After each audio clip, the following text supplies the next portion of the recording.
अस्सलाम वालेकुम dear viewers, कैसे हैं आप लोग। उम्मीद है कि आप लोग खैरियत से होंगे। Welcome back to my YouTube channel. Today we will solve the miscellaneous exercise of chapter 1। Question number 1 is encircle the correct option. First part है आपके पास a into B plus C minus D. अब आपको पता है कि यहाँ पे डिस्ट्रीब्यूटिव प्रॉपर्टी हम यूज़ होगी। डिस्ट्रीब्यूटिव प्रॉपर्टी हम यूज़ करेंगे कैसे, a को मल्टीप्लाई कर देते हैं, ब्रैकेट अब ओपन होगी तो A B plus A C minus A D आ जाएगा। जब हम इसको सॉल्व करेंगे तो हमारे पास क्या आएगा, यहाँ पे हम इसको रीअरेंज करके लिख सकते हैं। तो आप लोग देख सकते हैं ये वाला भी ऑप्शन इसका नहीं हो सकता right option. This one is not possible because of this positive two signs. यहाँ पे कोई नेगेटिव साइन नहीं है, इट मीन्स ये वाला नहीं आ सकता। यहाँ पे दो नेगेटिव साइन है, इट मीन्स ये वाला भी नहीं हो सकता।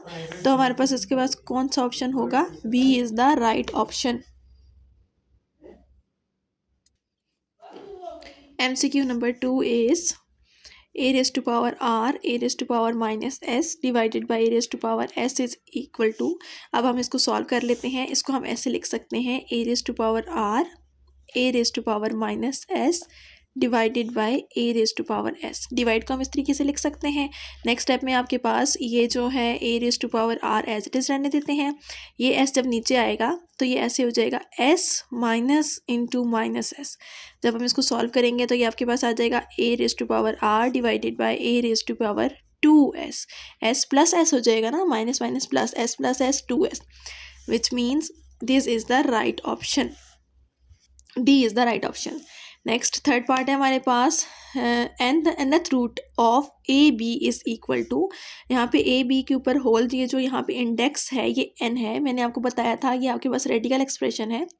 जब इसको एक्सपोनेंशियल एक्सप्रेशन में चेंज करेंगे तो ये जो n है ये इसकी पावर में 1/n बन जाएगा, विच means this is the right option. n नहीं रहेगा, फिर 1/n बन जाएगा।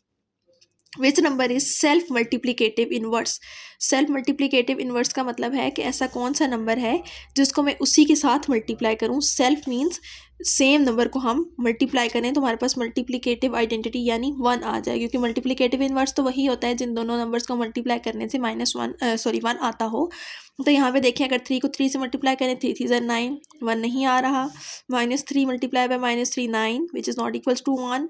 -1 multiply by -1 is equal to 1, which means this is the right option. 0 multiply 0 तो 0 आएगा, एडिटिव आइडेंटिटी आएगी, हमें मल्टीप्लीकेटिव आइडेंटिटी चाहिए, तब हमारे पास मल्टीप्लीकेटिव इनवर्स होगा।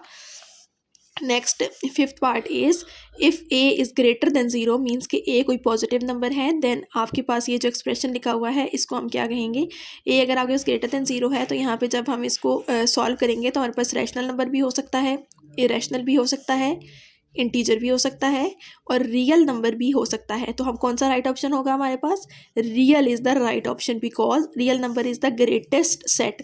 तो ये सब जो है वो इसके सबसेट हैं। अगर कोई नंबर इंटीजर होता है तो ऑब्वियसली वो रियल नंबर होगा, अगर कोई नंबर इरेशनल होता है तो वो रियल नंबर ज़रूर होगा।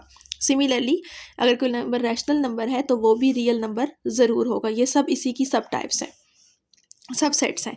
नेक्स्ट हमारे पास क्या है, if a plus B is equal to A then what will be the value of b। a plus B को ऐड किया तो आंसर दोबारा a आ गया। इट मीन्स यहाँ पे b की जगह क्या वैल्यू पुट करनी चाहिए, अगर 1 पुट करें नहीं आता, -1 पुट करें नो, a पुट करें नो, 0 अगर पुट करें, b की जगह 0 वैल्यू पुट कर दें तभी a हमारे पास वापस आएगा, means b is the additive identity which is 0। Next है if a dot b is equal to 1, it means यहाँ पे मल्टीप्लिकेटिव आइडेंटिटी आ रही है तो a और b की जगह कुछ ऐसी वैल्यू पुट करनी है। ये था what is the value of b, तो b की वैल्यू फाइंड करनी है। तो b की जगह ऐसे पुट करेंगे जो a का मल्टीप्लिकेटिव इन्वर्स हो, मीन्स के 1/a अगर पुट करें तो कैंसिल आउट होके हमारे पास क्या आ जाएगा, 1 आ जाएगा। ये देखें इस तरीके से, b की जगह मैं 1/a पुट करूँगी और यहाँ पे 1, ये कैंसिल आउट हो जाएगा तो 1 आंसर आ जाएगा, 1 इज इक्वल टू 1। नेक्स्ट ये है according to the reflexive property. Reflexive property क्या थी, Y square -17 is equal to reflexive property. सबसे फर्स्ट प्रॉपर्टी हमने पढ़ी थी कि a is equal to a, कि हर नंबर अपने इक्वल होता है, ये रिफ्लेक्सिव प्रॉपर्टी है। तो इसके ऊपर अगर रिफ्लेक्सिव प्रॉपर्टी लगाएं तो क्या बनेगा, क्या ये ऑप्शन आएगा, नो, यहाँ -17 है, यहाँ +17 है, ये भी नहीं आ सकता, यहाँ स्क्वायर नहीं है, ये आएगा। तो C is the right option. Next part है हमारे पास, if A dot B is equal to a what will be the value of b. कि ए डॉट बी मीन्स के ए और बी को मल्टीप्लाई कर रहे हैं तो आंसर ए आ रहा है, तो बी की जगह हम क्या पुट कर सकते हैं? अगर 1/a पुट करें, नो, इससे अगर ए की जगह हम सॉरी बी की जगह 1/a पुट करेंगे, ये देखें ए तो लिखा हुआ है, बी की जगह 1/a पुट करें, सॉल्व होगा तो आंसर तो 1 आएगा, लेकिन हमें तो ए चाहिए, तो ये तो नहीं हो सकता। नेक्स्ट 1, अगर बी की जगह 1 पुट करें तो ए 1 ज़र ए आ जाएगा, ये हमारी राइट हैंड साइड आ जाएगी, it means B is the right option. Next हमारे पास है, if A dot B is equal to 1 then what is the B called.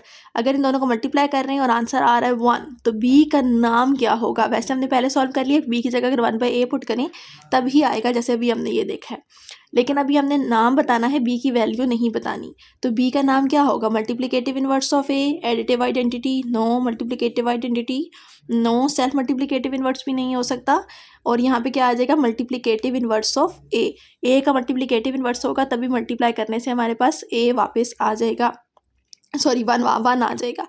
Next है हमारे पास, commutative property does not hold with respect to. किसकी respect से commutative property hold नहीं करती, ये हमने बताना है। कम्यूटेटिव प्रॉपर्टी का क्या मतलब होता है कि आपके पास a plus B is equal to b plus a हो। एडिशन में तो होल्ड करती है, सिमिलरली मल्टीप्लिकेशन में भी होल्ड करती है, ये भी हमने देखा था। Commutative property of under multiplication, ये भी हमने देख लिया था, प्रॉपर्टीज़ में हमने पढ़ा था। तो नेक्स्ट हमारे पास एडिशन और मल्टीप्लिकेशन तो नहीं आ सकता, बोथ ए एंड बी भी नहीं आ सकता। And next is subtraction, subtraction में ये होल्ड नहीं करती। ये देखें, अगर आपके पास लिखा हुआ है 2 - 5 which is not equals to 5 - 2, because जब 2 - 5 करेंगे तो -3 आएगा और यहाँ पे आएगा 3, तो -3 is not equal to 3, sign का डिफरेंस आ जाता है, which means under subtraction commutative property does not hold.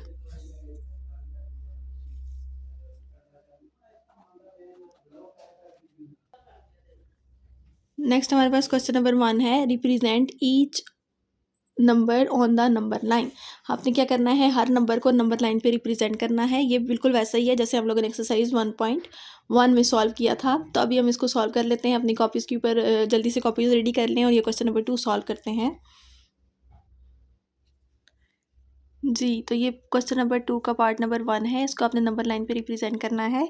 सबसे पहले आपके पास ये देख सकते हैं -5 होल 1/5 है, विच मीन्स आपने जो है वो यहाँ पे -5 एंड -6 के दरमियान में पार्ट्स बनाने हैं। कितने पार्ट्स आपको बनाने पड़ेंगे? कितने पार्ट्स बनाने पड़ेंगे? जी, तो हम इसमें कितने पार्ट्स बनाएंगे? हम इसमें 5 पार्ट्स बनाएंगे, सॉरी 5 पार्ट्स बनाने के लिए हमने 4 लाइन्स लगानी होंगी, 1 2 3 4। एंड इसको क्या करना है, हमने 1 के ऊपर मार्क करना है, बिकॉज न्यूमरेटर इज़ 1। तो यहाँ पे आपके पास 1 वाली डैश को आप बड़ा करेंगे और यहाँ पे आप लिख देंगे -5 whole 1/5, which is the right answer. Second part है आपके पास 17/3। 17/3 को आपको, ये इम्प्रॉपर फ्रैक्शन है, आपको इसको पहले सॉल्व करना पड़ेगा मिक्स फ्रैक्शन में। 3 5 ज़ार 15, एंड जब इसको सॉल्व करेंगे तो आपके पास आ जाएगा 2, which means it can be written as 5 whole 2/3। अच्छा, अब आपने क्या करना है, यहाँ पे क्या आंसर आ गया है? 5 होल 2/3, विच मीन्स इसका जो आंसर होगा वो 5 एंड 6 के दरमियान में होगा। तो 2/3 मीन्स डिनोमिनेटर को देखना है, 2 लाइन्स लगानी है ताकि 3 पार्ट्स बन सकें। तो यहाँ पे 3 पार्ट्स बन गए हैं, 1 2 3। फिर आपने सेकेंड लाइन को मार्क करना है यहाँ पे, तो ये आपके पास आ जाएगा 17/3। ओके, नेक्स्ट आपके पास है part number 3, which is inequality. -2 is less than x less than 4। It means x is lies between -2 and -4। तो आप क्या करेंगे, यहाँ पे -2 के ऊपर भी होल बनाएंगे इस तरीके से, और 4 के ऊपर भी आपने छोटा सा होल बनाना है, और यहाँ पे जो है वो लाइन लगा देनी है, मीन्स के x लाइज बिटवीन -2 एंड 4। लेकिन इस पे आप लोगों ने दोनों होल्स को फिल नहीं करना, बिकॉज यहाँ पे इक्वल का साइन नहीं है दोनों में से किसी के साथ भी। नेक्स्ट पार्ट में हमारे पास क्या है, x is greater than equals to 6, means के 6 के ऊपर आपने होल लगाना है और इसको फिल भी करना है because of this equality sign. और इसको आगे से आपने यूँ एक्सटेंड कर देना है और यहाँ एरो लगा देना है, और यहाँ पे साथ लिखना भी x is greater than equal to 6। तो इसी तरह से इस पार्ट में भी आपने लिखना है, यहाँ पे -2 is less than x is less than 4। तो ये आपका सब क्वेश्चंस हो गए हैं, सब पार्ट्स हो गए हैं क्वेश्चन नंबर 2 के। जी व्यूवर्स, तो now come back to question number 3. Write each exponential expression as an equivalent radical expression and simplify if possible. तो क्वेश्चन नंबर 3 में आपने क्या करना है, ये आपके पास जो है एक्सपोनेंशियल एक्सप्रेशन है, इनको रेडिकल एक्सप्रेशन में चेंज करना है और सिंप्लीफाई भी करना है अगर पॉसिबल है तो. लेकिन यहाँ पे देखें, ये जो पार्ट है आपके पास, थर्ड पार्ट है, इसके अंदर तो ऑलरेडी रेडिकल एक्सप्रेशन लिखा हुआ है. इट मीन्स यहाँ पे क्वेश्चन में थोड़ी सी मिस्टेक है. यहाँ पे आगे आएगा वाइस वर्सा.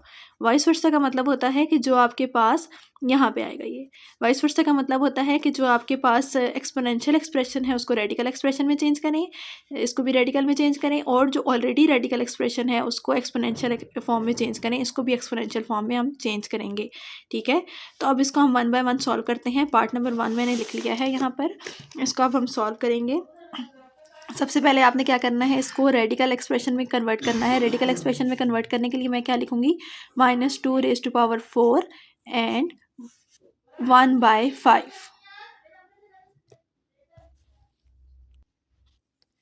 तो अब हम इसके आगे हम क्या करेंगे, इसको हम -2⁴ को हम लिख सकते हैं. सॉरी, पहले इसको हमने क्या करना है, रेडिकल एक्सप्रेशन में चेंज करना है. तो जो 1/5 है उसको मैं क्या लिखूंगी, फिफ्थ रूट. और ये जो -2⁴ है इसको मैं लिख सकती हूँ 16. तो ये आपके पास क्या है, इसकी रेडिकल फॉर्म है. और ये आगे सिंप्लीफाई तो नहीं हो सकता बिकॉज 2⁴ जो है वो 5 के 2⁴ 16 के इक्वल होता है. यही फिफ्थ रूट है, लेकिन सॉल्व नहीं हो सकेगा. तो यही इसका फाइनल आंसर है. ठीक है, नेक्स्ट आपके पास सेकंड पार्ट है. इसमें आपने क्या करना है, -27 को एज इट इज़ रहने देते हैं और इसको मैं बना लेती हूँ क्यूब रूट. ये जो 1/3 है इसको मैंने क्यूब रूट में लिख लिया है.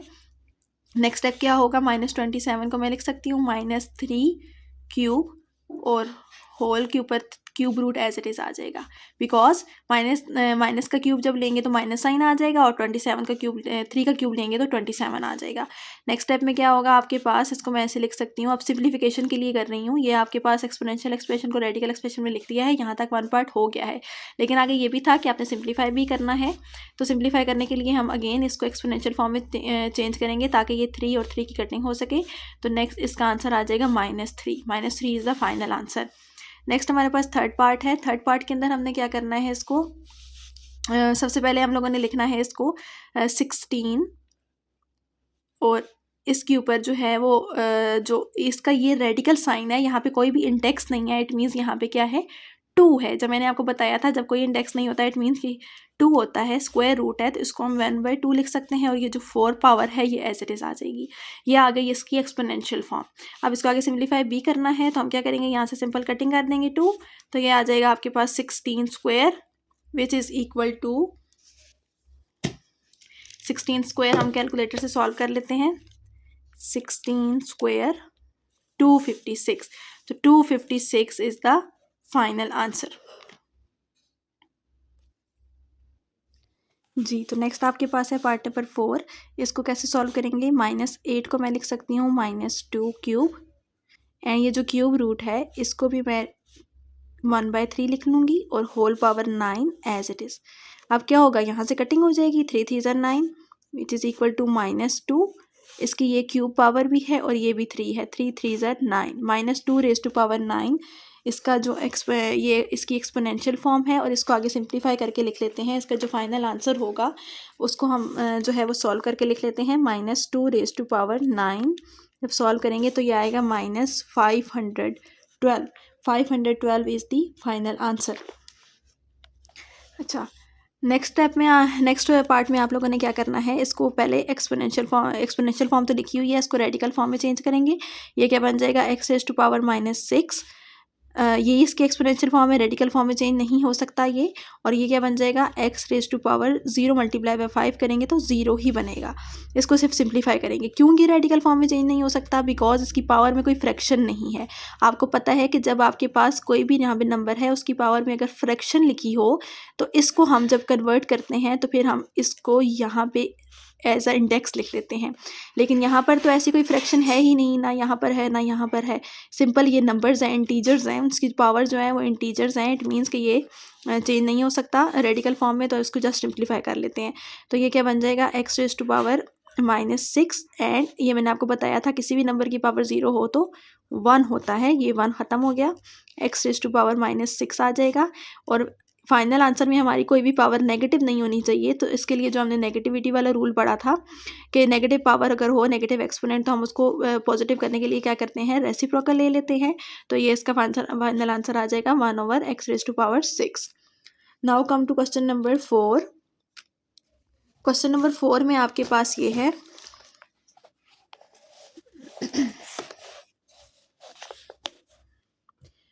Question number 4 is use the properties of exponent to simplify each of the following.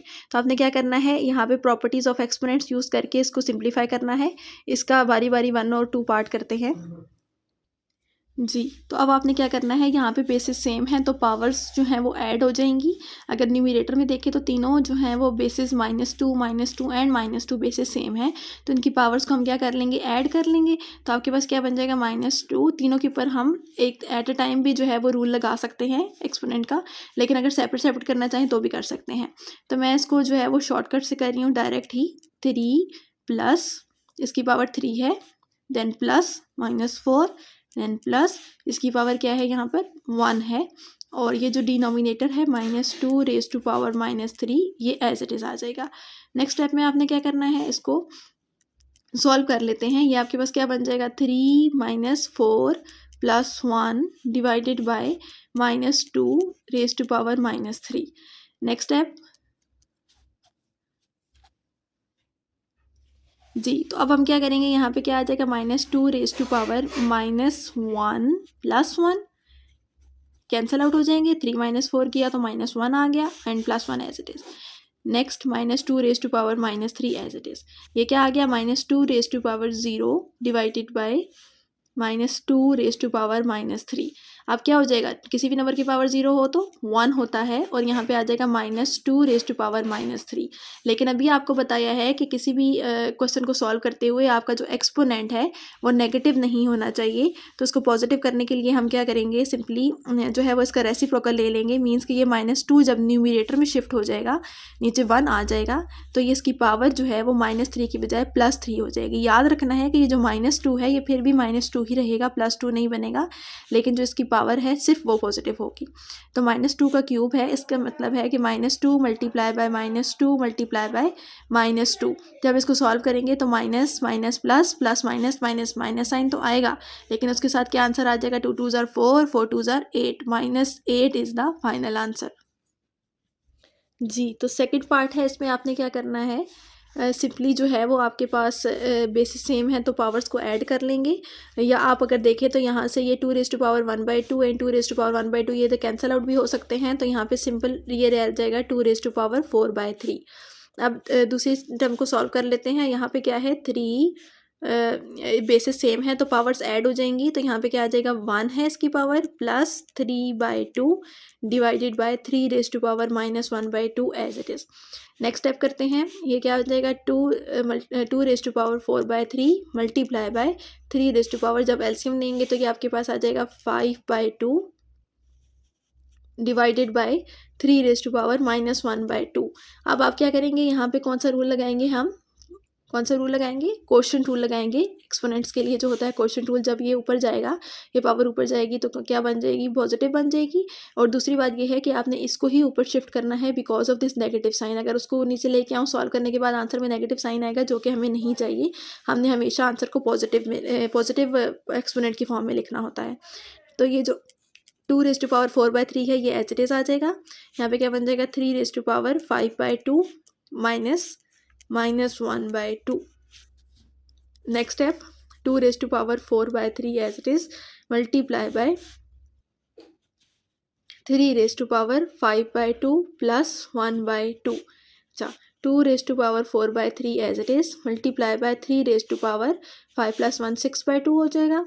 Cutting हो जाएगी, 2 3 ज़ार 6, and finally we can write it as 2⁻4/3 as it is and 3³ this is the final answer.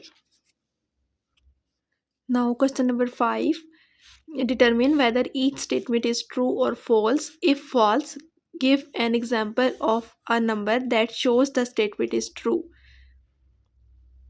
तो आपने क्या करना है, यहाँ पे इन statements के बारे में बताना है कि ये ट्रू है या फॉल्स हैं। लेकिन अगर फॉल्स होंगी तो फिर आपने क्या करना है, अगर जो स्टेटमेंट्स फॉल्स हैं उनके आगे रीज़न भी देनी है, कोई ऐसी एग्जांपल देनी है जिससे प्रूव हो कि ये स्टेटमेंट फॉल्स है और आपने जो स्टेटमेंट लिखी है, जो रीज़न दी है, वो ट्रू है। तो इसको जो है वो आप लोग कॉपीज़ के ऊपर सॉल्व करेंगे, 1 बाय 1 सॉल्व करते हैं जी। तो फर्स्ट पार्ट है हमारे पास, every rational number is an integer. This statement is false because, हम कोई ऐसी एग्जांपल देते हैं जिससे हमें समझ आ जाए कि ये स्टेटमेंट फॉल्स है। बिकॉज ये देखें, ये स्टेटमेंट बेसिकली है क्या कि रैशनल नंबर जो है वो हमेशा इंटीजर होता है। ज़रूरी तो नहीं है ना कि ऐसा हो। रैशनल नंबर मैंने आपको बताया था ऐसा नंबर होता है जिसको हम p/q की फॉर्म में लिख सकते हैं, वो बेशक इंटीजर हो या ना हो। इंटीजर तब होगा जब ये q जो है वो 1 के इक्वल हो। तो हम यहाँ पे क्या लिखेंगे, ऐसी कोई एग्जांपल लिखते हैं, हेयर 2/3, कोई भी एग्जांपल आप इसकी जगह लिख सकते हैं, is a rational number but not an integer. तो ये एक ऐसा रैशनल नंबर है जो इंटीजर नहीं है, तो ये स्टेटमेंट फॉल्स है हमारी, ठीक है। नेक्स्ट पार्ट है हमारे पास, every real number is an irrational. तो हमेशा रियल नंबर इरेशनल नहीं होते, कभी कभी रियल नंबर रैशनल भी होते हैं।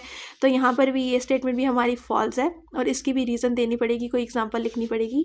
कोई भी आप एग्जांपल लिख सकते हैं ऐसी जो इरेशनल ना हो, रियल नंबर हो लेकिन इरेशनल ना हो। तो आपने क्या करना है, कोई रैशनल नंबर लिख लेना है। चलें वही एग्जांपल लिख लेते हैं, 2/3, आप कोई भी लिख सकते हैं इसकी जगह। 2/3 is a real number but not an irrational number. तो ये आपके पास क्या है, एक रियल नंबर है जो कि इरेशनल नहीं है बल्कि रैशनल है। नेक्स्ट पार्ट है हमारे पास, every irrational number is are real number. तो हर इरेशनल क्या रियल नंबर होता है, yes this statement is true. ये आपके पास क्या है, ट्रू है। यहाँ पे कोई भी आप एग्जांपल लिख सकते हैं, इसमें तो मैनी एग्जांपल्स आ सकती हैं, लेकिन ट्रू जो है स्टेटमेंट उसके लिए एग्जांपल लिखने की ज़रूरत नहीं है। जो फॉल्स है जस्ट उसके लिए एग्जांपल लिखनी थी, ये आपके क्वेश्चन में मेंशन था। Next part number 4, every integer is a rational number. तो हर इंटीजर क्या रैशनल नंबर होता है, येस दिस इज़ ट्रू। जो ट्रू है उसके लिए रीज़न लिखने की ज़रूरत नहीं है। And last part is, every real number is either rational number और एन इरेशनल नंबर।